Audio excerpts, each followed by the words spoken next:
My version of sweet and spicy chami. Narito po ang mga ingredients. Painitin ang kawali at lagyan ng mantika.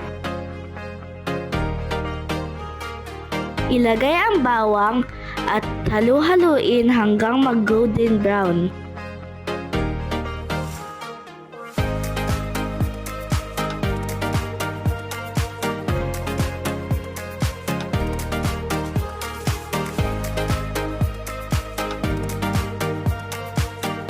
Pagkatapos, ilagay ang sibuyas at haluin muli.